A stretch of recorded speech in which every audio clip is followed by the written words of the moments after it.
আজকের এপিসোড শুরু হয় একদম শান্ত একটা মুহূর্ত দিয়ে, কিন্তু এই শান্তির আড়ালে লুকিয়ে আছে ভয়ঙ্কর কিছু সত্য। একদিকে জেন আর মেটের মিষ্টি মুহূর্ত, আর অন্যদিকে সেলিমের রহস্যময় আচরণ।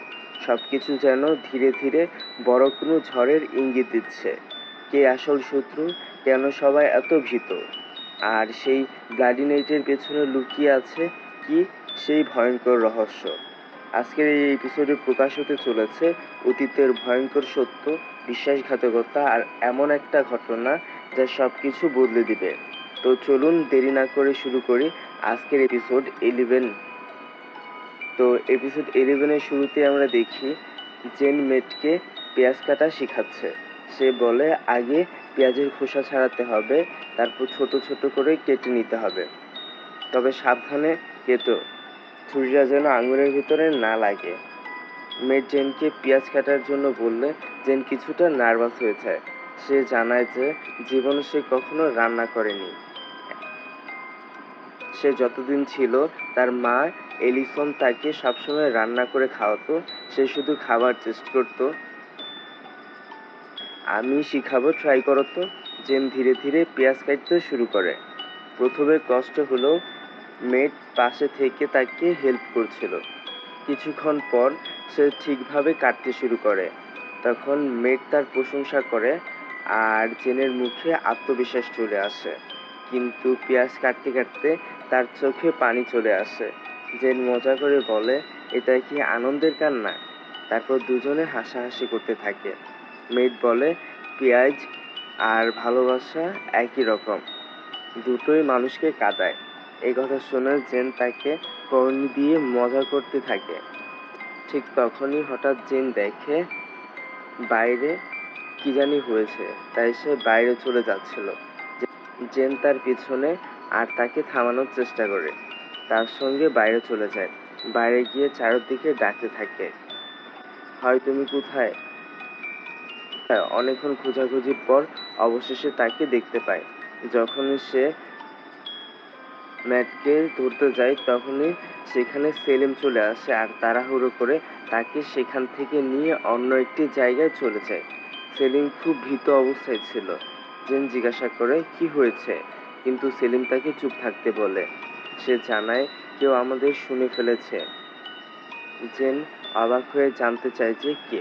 তখন সেলিম কিছু নাম বলতে থাকে, বিবিজ, ডিজি, ব্লডিও, কিন্তু সে নিজে শিওর না। জেন বিরক্ত হয়ে বলে, তুমি যদি পরিষ্কার কোনো কিছু না বলো তাহলে আমার সময় নষ্ট করছো কেন? সে চলে যেতে চাইলে সেলিম তাকে আবারও থামায়। সেলিম তাকে হয়কে দেখে জিজ্ঞাসা করে, এই বিড়ালের মালিককে তুমি চেনো? যেন তাকিয়ে থাকে। তখন সেলিম জানায় এই বিড়াল লাক্সের, যে কিনা ছিল আগের এসএসজির প্রেসিডেন্ট। অবাক হয়ে প্রশ্ন করে, তাহলে সেই আগের সুপ্রিম এখন কোথায়?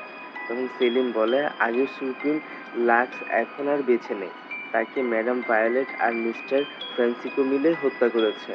শুধু লাক্সাই না, তার লাভার সামান্তাকেও মেরে ফেলেছিল। এমনকি হেডমাস্টার বালদেস, যিনি লাক্সের বাবা ছিলেন, তাকেও হত্যা করা হয়। সেলিম বলে, তারা সবাইকে শেষ করে দিয়েছে কেন? জেন সত্য জানার জন্য মরিয়া হয়ে ওঠে। সে জানতে চায় কিভাবে এসব মৃত্যু ঘটেছিল। তখন সেলিম বলে, ব্লাডি নাইট শুরু হতে আর কয়েক মিনিট বাকি আছে, এখন সব বলা যাবে না। সে জেনকে বলে দুপুরে 1টার সময় আবার এখানে দেখা করতে, তখন সে সব সত্য খুলে বলবে। এরপর সিন চেঞ্জ হয়। আমরা দেখি সুপ্রিম অনিল আর মিসেস ক্যাটের সঙ্গে কথা বলছিল। তারা সুপ্রিমোকে সতর্ক করে বলেছে যে নিজেকে বিপদে না ফেলতে এবং নিজের ক্ষমতাও না হারাতে।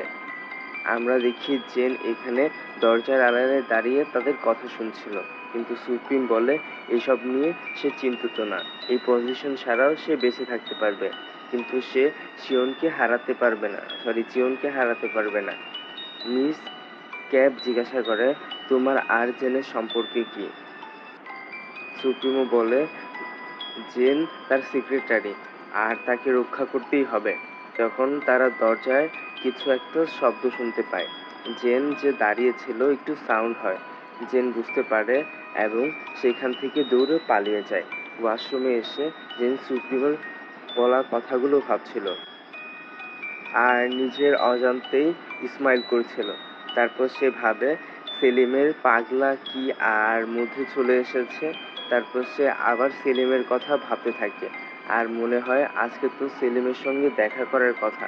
তারপর দুপুরে সেলিম আর জেনের দেখা হয়। সে জেনকে জিজ্ঞাসা করে সে কি সত্যি সব জানতে চায়। জেন রাজি হলে সেলিম গোপন ফর্মুলার রহস্যের কথা বলতে শুরু করে। সে বলে ওই দিন যে ফর্মুলার কথা বলেছিলাম সেই ফর্মুলার পিছনে অনেকেই লেগেছিল। মিস্টার বাদলে, ভায়োলেট আর ফ্রান্সিকো তাদের মধ্যে ছিল।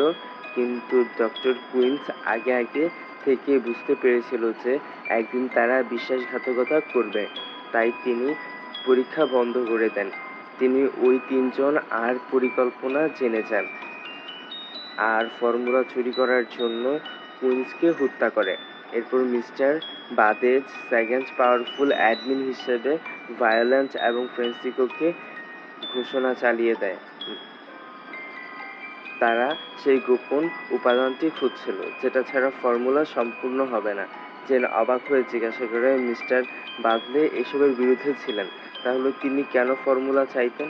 তখন সেলিম জানায় ক্ষমতার জন্য না, তার মৃত ওয়াইফকে আবার জীবিত করতে চেয়েছিল। এরপর সে আবার বলে মিস্টার বাদলেজের ছেলে ছিল লাক্স বাদলেজ, অর্থাৎ এসএসজির প্রেসিডেন্ট লাক্স। সবকিছু তাদের পরিকল্পনা মতো চলছিল। যতক্ষণ না সেখানে নতুন কিছু স্টুডেন্ট আসে, তাদের মধ্যে ছিল সামান্তা যে কিনা সবার মন জয় করতে নেয়। সে লাক্সের জীবনে বড় চ্যালেঞ্জ আনে। যে আগে ছিল নিরানন্দন সে আবারও প্রাণবন্ত হয়ে উঠেছে। সামান্তা তাকে বুঝায় তার বাবার সঙ্গে কথা বলার জন্য আর এসব কিছু বন্ধ করতে। লাক্স সেই অনুযায়ী কাজ করে আর তার বাবা এই নিয়ে রাজি হয়ে যায়, যার কারণে ইউনিভার্সিটিতে কিছুদিনের জন্য শান্তি ফিরে আসে। কিন্তু সেই শান্তি বেশিক্ষণ টিকেনি। ম্যাডাম ভায়োলেট আর মিস্টার ফ্রান্সিকো আরও কঠোর নিয়ম চালু করে, এমনকি বাইরের পৃথিবী থেকে পুরো ইউনিভার্সিটিকে বিচ্ছিন্ন করে দেয়। এরপর মিস্টার বাদলেস, লাক্স আর সামান্তার মৃত্যুর পর হেল ইউনিভার্সিটি আবার সিল করে দেওয়া হয়। যখন সেলিম জেনকে এসব নিয়ে কিছু কথা বলছিল ঠিক তখনই কেউ লুকিয়ে তাদের কথা শুনছিল। জেন আর সেলিম বিষয়টা বুঝতে পেরে তাড়াহুড়া করে কিন্তু বাইরে বের হয়ে তারা চিৎকার করে আর বলে তুমি কে, সামনে এসো। কিন্তু লোকটা পালিয়ে যায়। অনেক খোঁজাখুঁজির পরও তারা তাকে ধরতে পারে না। সেলিম বলে সে তার নাম জানে না কিন্তু লোকটাকে সবসময় আশেপাশে দেখে। এরপর সেলিম বলে লোকটা শুধু তাকে নয় জেনকেও ফলো করছে। সেলিম ফিসফিস করে বলে তারা সবসময় আমাদের উপর নজর রাখছে। অবাক হয়ে জানতে চায় জেন তারা কারা, কিন্তু সেলিম নিজেও শিওর না যে সে কে, মানে তারা কারা। সে আতঙ্কিত কণ্ঠে বলে যে সে কিছুই জানে না, শুধু এতটুকু জানে যে সে ভয় পাচ্ছে। এরপর সেলিম বেশি ইমোশনাল হয়ে যায়। সে জেনকে বলে যদি তার সঙ্গে খারাপ কোনো কিছু ঘটে যায় তাহলে সে যেন সুপ্রিমোকে বলে দেয় যে সে সরি বলেছে। এসব শুনে জেন অনেকটা অবাক হয়ে যায়। তখন জেন বলেছে তুমি এসব কি বলছো। সেলিম জানায় জীবনে সে কখনো এত ভয় পায়নি। হঠাৎ করেই সেলিম দৌড়ে চলে যায়। জেন তার পিছনে ছুটে থাকে এবং বারবার ডাকতে থাকে। এক পর্যায়ে সেখানে বৃষ্টি শুরু হয়। জেন তাও সেলিমকে খুঁজছিল আর তার নাম ধরে ডাকছিল। সে অনেক বেশি কান্না করছিল। ঠিক সেই মুহূর্তে কেউ যেন তার মুখ চেপে ধরে। তারপর যখন জেন এর জ্ঞান ফিরে আসে সে দেখে ফ্যাকাল্টি ফর্মে আছে। তার সামনে স্যার অ্যালবারেট ছিলেন। সে যখন জিজ্ঞাসা করে যে সে এখানে কিভাবে এলো, তখন স্যার জানায় যে জঙ্গলের মধ্যে অজ্ঞান অবস্থায় তাকে জেন সঙ্গে সঙ্গে সেলিমের কথা জিজ্ঞাসা করে। সে বলে সে তো সেলিমের সাথেই ছিল, কিন্তু সেলিম তাকে ফেলে কোথায় যেন চলে যায়। স্যার বলেন যে সেখানে জেন ছাড়া আর কাউকে দেখা যায়নি। এই কথা শুনে জেন আরো বেশি অবাক হয়ে যায়। সে আবারও বলে সেখানে আরেকজন ছিল, শুধু তারা দুজনই ছিল না। তারপর সে মনে করার চেষ্টা করছিল কিন্তু সবকিছু যেন অন্ধকার হয়ে গেছিল। স্যার অ্যালভারেজ তখন গোপন ল্যাবের কথা জানতে চায়। জঙ্গলে কি কোনো ল্যাব ছিল, অথবা সেলিম কি এ নিয়ে কিছু বলেছে? কিন্তু জেন বলে যে সেখানে শুধু গাছপালা ছিল আর কিছুই না। এরপর জেন চলে যেতে চাইলে স্যার তাকে থামিয়ে দেয় আর বলে এখন বাইরে ব্লাডি নাইট চলছে, তাই বাইরে যাওয়া বিপদ। সে তাকে বলে আজ রাত যাতে এখানেই থাকে। একই সাথে এটাও বলে সিক্রেট ল্যাব এত সহজে পাওয়া যাবে না, তো এটার নাম সিক্রেট ল্যাব। তারপর স্যার বলে এসব নিয়ে এত ভেবো না, তুমি রেস্ট নাও, আর সেখান থেকে চলে যায়। পরদিন সকালে সবাই ফাউন্ডেশন দেওয়ার জন্য রেডি হচ্ছিল। মিয়া জাইনের চুল সেট করে দেয়। জাইন এই নতুন হেয়ার স্টাইলে তাকে অনেক বেশি সুন্দর লাগছিল। এদিকে দেব এসে মিয়াকে জিজ্ঞাসা করে সে তার ক্যাপ দেখেছে কিনা, কারণ জেন তার ক্যাপ নিয়ে গিয়েছিল আর সে কোথাও হারিয়ে ফেলেছে। তখন ভ্যানেসা এসে ক্যাপটা ফিরিয়ে দেয় আর বলে সে এটা লবিতে পেয়েছে। এরপর সেখানে মেট আসে আর জেনের দিকে তাকিয়েছিল। জেরম আর দেব মিলে মেটের সঙ্গে মজা করতে শুরু করে। তারা তাকে টিজ করতে করতে বলে শুধু চেয়ে থাকলেই হবে না, কিছু একটা করতে হবে তোমাকে। ফার্স্ট স্টেপ নিতে হবে যাতে করে জেন তোমার ফিলিংস সম্পর্কে বুঝতে পারে। মেট তখন একটু লজ্জা পেয়ে যায় আর স্টাইল করে বলে তোমাদের এসব ননসেন্স আইডিয়া তোমাদের কাছেই রাখো। মেট সাহস করে জেনের সামনে এসে দাঁড়ায়। জেন জিজ্ঞাসা করে কিছু কি দরকার? তখন মেট একটু রোমান্টিক ভাবে বলে তোমার কি দরকার জেন? এরপর সে বলে আজ জেনকে খুব সুন্দর লাগছে। বন্ধুরা তখন দূর থেকে চেয়ার আপ করছিল। তারা বলে দুজনকে একসাথে কত সুন্দর লাগছে। তারপর মেট জেনকে ডেটের জন্য জিজ্ঞাসা করে। জেন কিছুটা লজ্জা পায় কিন্তু রাজি হয়ে যায়, আর বাকিরা এসব কিছু দেখে অনেক খুশি হচ্ছিল। এরপর সবাই রেডি হয়ে যায় ফাউন্ডেশনের প্রোগ্রামের জন্য, আর অনেকেই ফাউন্ডেশন প্রোগ্রামে আসে। চারিদিকে নানা ধরনের স্টল বসেছিল, কিন্তু জেন সেখানে সেলিমকে খুঁজছিল। সে সেখানে থাকা কয়েকজনকে সেলিমের কথা জিজ্ঞাসা করলে তারা বলে সেলিমকে দেখেনি। কেউ কেউ আবার মজা করে বলে হয়তো বা কোনো জায়গায় বসে সে আঁকাআঁকি করছে।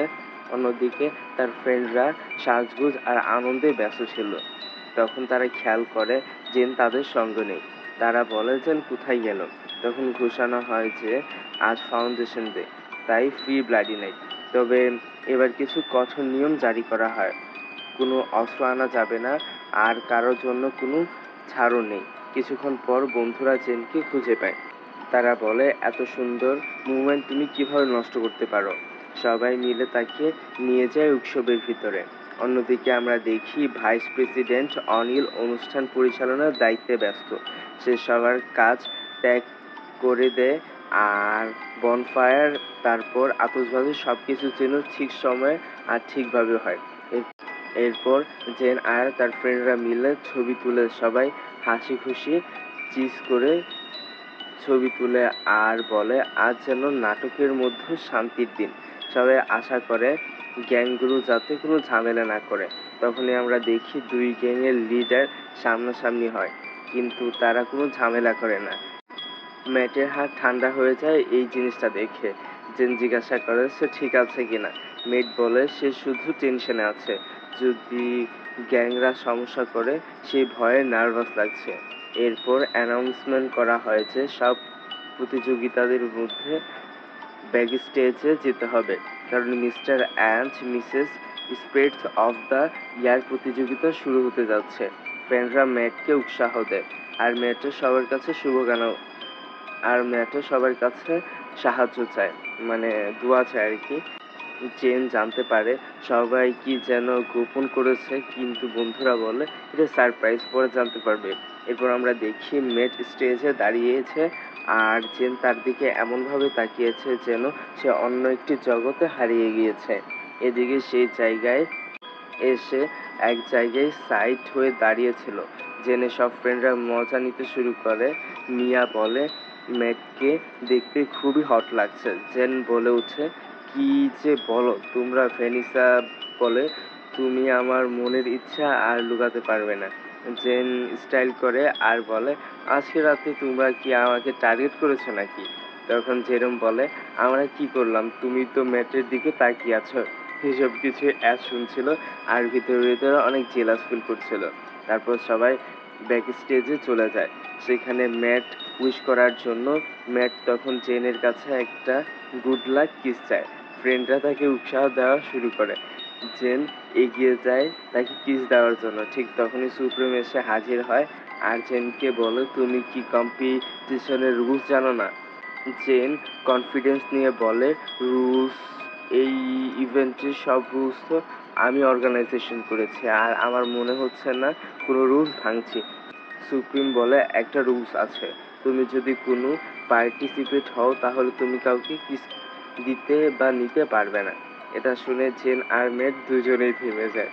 তারপর মেড বলে উঠে, তাহলে তো একটা হাগ করা যায়।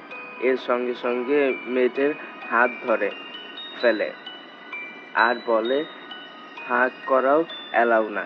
এরপর সে জেনের হাত ধরে তাকে নিয়ে যায়। দেখে বোঝা যাচ্ছিল সে অনেক বেশি জেলাস ফিল করছে আর মেয়ের পিছন থেকে মুখ অন্যরকম বানিয়ে তাকে টিস করে। এরপর প্রোগ্রাম শুরু হয়। এস গিয়ে জেনের পাশে বসে আর বাকিরাও এসে অ্যাসকে যোগ দেয়। হোস্ট মঞ্চে এসে জুড়ে বলে, লেডিস অ্যান্ড জেন্টলম্যান, আপনারা কি রাতের জন্য প্রস্তুত? তারপর আনুষ্ঠানিকভাবে প্রোগ্রাম শুরু হয়। প্রথম কয়েকজন প্রতিযোগীর মঞ্চে আসার পর সবাই তাদের সৌন্দর্য আর স্টাইল নিয়ে আলোচনা করতে থাকে। কিন্তু আসল উত্তেজনা শুরু হয় তখন ম্যাথিউর নাম ডাকা হয়। হোস্ট বলে, এবার আসছে ম্যাথিউ। কিন্তু যখন সে আসে আমরা দেখি তার পাশে কেউ নেই। সবাই অবাক হয়ে যায়, তার পার্টনার কোথায়? ম্যাথিউ একা মঞ্চে উঠে আসে। অডিয়েন্স তখন তার নাম ধরে চিৎকার করতে থাকে। হোস্ট ম্যাথিউকে জিজ্ঞাসা করে, সে একা কেন? তখন ম্যাথিউ জানায় তার পার্টনার ছিল কিন্তু শেষ মুহূর্তে সে সরে গেছে আর কি। এটা শুনে সবাই অবাক হয়ে যায়, কারণ পার্টনার ছাড়া কম্পিটিশনে থাকা কঠিন। তখনই কেউ একজন বলে ওঠে, ম্যাথিউ হয়তোবা ডিসকোয়ালিফাই করা হবে। ঠিক তখনই জেন বলে উঠে সে ম্যাথিউর পার্টনার হবে। এটা শুনে সবাই চিৎকার করতে থাকে, জেন মেট, জেন মেট, জেন জেন মঞ্চে উঠে আর নিজের পরিচয় দিয়ে বলে, আমি ম্যাথিউ। পার্টনার ম্যাথিউ তখন জেনের দিকে তাকিয়ে বলে, আজ তাকে অসাধারণ সুন্দর লাগছে। তাদের কেমিস্ট্রি দেখে অডিয়েন্স মুগ্ধ হয়ে যায়। তখন সুপ্রিম হঠাৎ মঞ্চে এসে জোর করে নিজের নামও ঘোষণা করায় নতুন প্রতিযোগী হিসেবে। ফ্রিজের সঙ্গে মঞ্চে উঠে সবাই অবাক হয়ে যায়। কেউ ভাবতেই পারেনি সুপ্রিমো নিজে প্রতিযোগিতায় নামবে। তারপর সে নিজের শার্টের বাটন খুলে সুই অফ করতে থাকে, যেন নিজের অজান্তেই তার দিকে তাকিয়ে স্টাইল করছিল। অ্যাস আস্তে আস্তে জেনের কাছে এসে বলে, এখন তুমি যত ইচ্ছা আমাকে দেখতে পারো, তবে শুধু আমাকেই দেখবে, অন্য কাউকে দেখবে না। এটা এসএসজির প্রেসিডেন্টের আদেশ। তারপর অনিল সব প্রতিযোগিতার ব্যাক স্টেজে যাওয়ার জন্য বলে। এরপর যখন তারা আবার মঞ্চে ফেরে তখন সবাই দেখে সুপ্রিম আর জেন একসঙ্গে দাঁড়িয়ে আছে। মনে মানে তারা একজন আরেকজনের পার্টনার ছিল। জেন অবাক হয়ে জিজ্ঞাসা করে, ম্যাট কোথায়? সুপ্রিম ঠান্ডা মাথায় জানায় যে ম্যাথিউর জায়গা নিজের করে নিয়েছে, কারণ সে মনে করে জেনের পাশে দাঁড়ানোর জন্য সে বেশি উপযুক্ত। জেন একটু রেগে যায় আর বলে সে সুপ্রিমোর চেয়ে ম্যাথিউকে পার্টনার হিসেবে বেশি পছন্দ করে। কিন্তু সুপ্রিমো মুচকি হেসে বলে, ঠিক আছে, সে নামছে। জেন আর ম্যাথিউ একসঙ্গে ভালো লাগছিল, কিন্তু জেনকে তার সঙ্গে আরো বেশি ভালো লাগছে। এসব শুনে জেন অনেকটা বিরক্ত হয়ে যায়, কিন্তু অডিয়েন্স এসব কিছু অনেক এনজয় করছিল। জেনের ফ্রেন্ডরা তো পুরাই অবাক হয়ে যায়। অবশেষে হোস্ট সবাইকে শান্ত করে বলে যে এখন বিজয়ীর নাম ঘোষণা করা হবে। উত্তেজনার চরম মুহূর্তে ঘোষণা করা হয় Mrs spade of the year হচ্ছে ফিরজি। এসব শুনে অডিয়েন্স কিছুটা অবাক হয়ে যায়। আমরা দেখি অ্যাস নিজেই ফিরজির হাত থেকে মাইক নিয়ে বলে, এখানে কোনো ভুল হচ্ছে, জেনেরই হওয়া উচিত ছিল মিস ফেল অফ দ্য ইয়ার, কারণ এখানে সবার মধ্যে জেনে সবচেয়ে বেশি গর্জিয়াস। জেনের ফ্রেন্ডরা বিষয়টা সাপোর্ট করে। অনিল তখন ঘোষণা করে, কোনো সমস্যা নেই অ্যাশ, কারণ তুমি হলে mister face of the year. Ash সঙ্গে সঙ্গে বলে, আমার কোনো আগ্রহ নেই। এই বলে সে সেখান থেকে চলে যায়। এরপর সবাই বনফায়ারে একত্রিত হলে মেয়র জেনকে জিজ্ঞাসা করে সে ঠিক আছে কিনা, কারণ সকাল থেকে তাকে অস্থির রাখছিল। জেন বলে আজকে ব্লাডি নাইট নেই, তাই সে নিরাপদ থাকবে। তারপর সেখান থেকে চলে যায়। এরপর জেন নির্জন একটি জায়গায় গেলে সেখানে সুপ্রিম এসে হাজির হয়। সে বোঝানোর চেষ্টা করে যে জেনকে মনে হয় তাকে খুঁজতে এসেছে, কিন্তু জেন তাই এই ইগো ভেঙে দিয়ে বলে নিজের এত গুরুত্বপূর্ণ ভাবার দরকার নেই। সুপ্রিম তখন জেনকে তার শাস্তির মুখোমুখি হতে প্রস্তুত থাকতে বলে। সে জানতে চায় জেন কি এবার নিজের জীবনের জন্য ভিক্ষা চাইবে না, কারণ অন্যদের জন্য সে সবসময় লড়ে কিন্তু নিজের জন্য কিছুই করে না। জেন শান্তভাবে বলে যদি তাকে কে বাঁচাতে গিয়ে সুপ্রিম পজিশন চলে যায় তাহলে যেন তাকে না বাঁচায়, কিন্তু সুপ্রিম এবার অন্যরকম কথা বলে। সে জানায় জেন হের ইউনিভার্সিটি থেকে বের করে দেওয়াই তার কাছে সঠিক কাজ মনে হচ্ছে, কারণ সে তাকে আর বিপদে ফেলতে চায় না। জেন তো মানতে রাজি হয় না। সে বলে সে তার বন্ধুদের আর অন্য স্টুডেন্টদের ফেলে কোথাও যাবে না, আর এই প্রশাসনও ভুল করছে, আর সে সত্য বের না করে কোথাও যাবে না। এমনকি যদি জোর করে বের করতে চায় তাহলে এখনই মেরে ফেলতে বলে। এটা শুনে সুপ্রিম বলে সে তার সিদ্ধান্ত চেঞ্জ করবে, জেন শাস্তি সে বাতিল করবে, তবে একটা শর্ত আছে, জেনকে তার হতে হবে। সে বলে জেন যদি তার হয় তাহলে সে তাকে প্রোটেক্ট করবে, নিজের পৃথিবী বানাবে, সবকিছু দিয়ে আগলে রাখবে, আর জেন সবকিছুই পাবে। জীবন কোথায় নিয়ে যায় সেটা ম্যাটার করে না, শুধু জেন তার পাশে থাকলেই হবে। সুপ্রিম এরপর স্বীকারোক্তি শুনে বোঝা যায় যে সে জেনকে কতটা ভালোবাসে। তারপর অ্যাশ ধীরে ধীরে জেনকে কিস করার জন্য এগিয়ে যায়। ঠিক তখনই হঠাৎ একটি চিৎকার শোনা যায়। জেন আর অ্যাশ দৌড়ে যায়, আর এরপর জেন গিয়ে দেখে সেলিমের নিথর দেহ পড়ে আছে। সে কান্নায় ভেঙে পড়ে। লাশের অবস্থা দেখে বোঝা যাচ্ছিল যে তাকে ব্লাড গ্যাংয়ের কেউ মেরেছে। তাই জেন খুব রাগ করে মেটের দিকে তাকিয়ে ছিল। আর এর সাথে এপিসোড এখানেই শেষ হয়ে যায়। নেক্সট এপিসোড দেখব জেন খুব রাগ করে ম্যাটকে জিজ্ঞাসা করছিল যে সেলিমের মৃত্যুতে তার কোনো ইনভলভমেন্ট আছে কিনা। তারপর আমরা দেখি ডেভিল গড ওয়ারিয়র গ্যাং এর কিছু সদস্য ম্যাটকে খুব বাজেভাবে মারছিল, আর বলছিল তোমার কি মনে আছে, আর বলছিল তোমার কি মনে হয় তোমার গ্যাংয়ের সদস্যরা তোমাকে বাঁচানোর জন্য আসবে। তখন আমরা দেখি এখানে সুপ্রিমো আসে এবং লাঠি ধরে ম্যাটকে মারতে আটকায়।